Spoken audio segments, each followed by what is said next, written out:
देश के सबसे बड़े म्यूचुअल फंड यानी कि एसबीआई म्यूचुअल फंड का आईपीओ खुल चुका है। ब्रांड बड़ा है इसलिए बाजार में हलचल भी तेज है। लेकिन शेयर बाजार में सिर्फ नाम देखकर पैसा लगाना काफी नहीं होता है।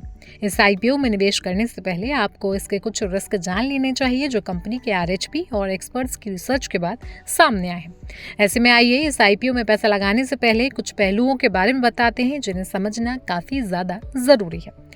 कंपनी को नहीं मिलेगा एक भी रुपया, ये इस आईपीओ की सबसे बड़ी चिंता है। ये पूरी तरीके से ऑफर फॉर सेल है। इसका मतलब है कि आईपीओ के जरिए जो भी पैसा जुटेगा वो सीधे कंपनी के मौजूदा शेयरधारकों को मिलेगा।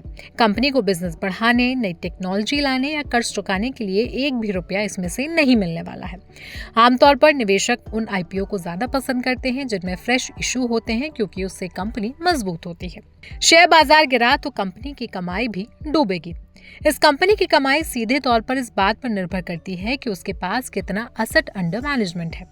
अगर कभी शेयर बाजार में बड़ी गिरावट आती है तो लोग डरकर म्यूचुअल फंड से अपना पैसा निकालने लगते हैं या फिर एसआईपी रोक देते हैं, तो कंपनी का फंड साइज छोटा हो जाता है। इसका सीधा असर कंपनी की कमाई और मुनाफे पर पड़ता है। म्यूचुअल फंड स्कीम का खराब प्रदर्शन।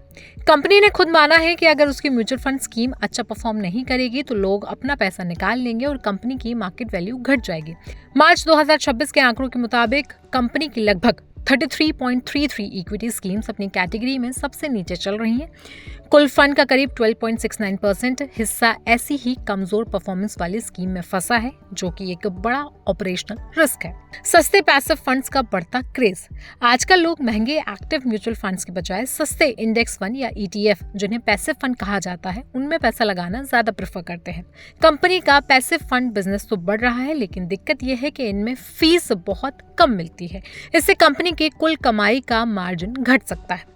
डिस्ट्रीब्यूटर्स और एजेंटों पर बहुत ज्यादा निर्भरता। इस म्यूचुअल फंड के पास नया पैसा लाने में बैंकों, स्वतंत्र डिस्ट्रीब्यूटर्स और खुद एसबीआई के नेटवर्क का बहुत बड़ा हाथ है।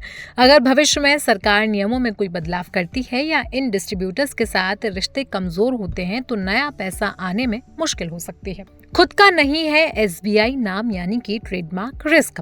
आपको जानकर हैरानी होगी कि इस कंपनी के पास एसबीआई नाम या उसके लोगो का मालिकाना हक नहीं है। ये स्टेट बैंक ऑफ इंडिया के साथ हुए एक एग्रीमेंट के तहत नाम का इस्तेमाल करती है।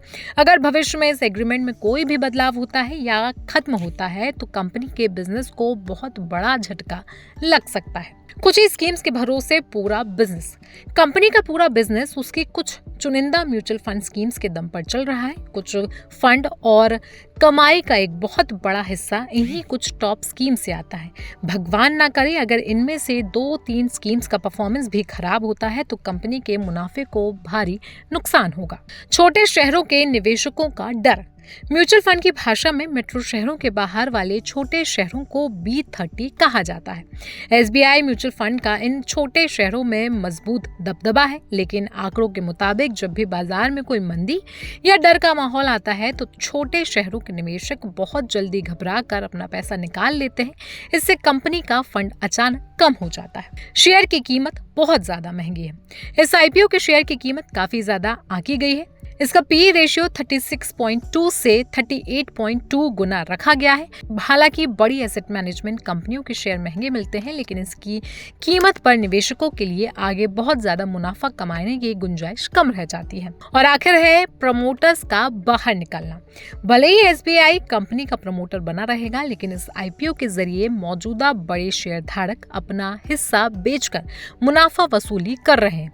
ये कंपनी के विस्तार के लिए पूंजी जुटाने की योजना नहीं बल्कि प्रमोटर्स के लिए आंशिक रूप से बाहर निकलने का जरिया है। तो अगर आप भी एसबीआई आईपीओ में पैसा लगाने के बारे में सोच रहे हैं तो कृपया कर ऊपर बताए गए सारे पॉइंट्स को ध्यान में रखें। एसबीआई आईपीओ पर ये वीडियो आपको कैसा लगा है आप हमें कमेंट सेक्शन में जरूर बताएं। साथ ही साथ देश दुनिया की बाकी खबरों के लिए आप जागरण बिजनेस के साथ बने रहें।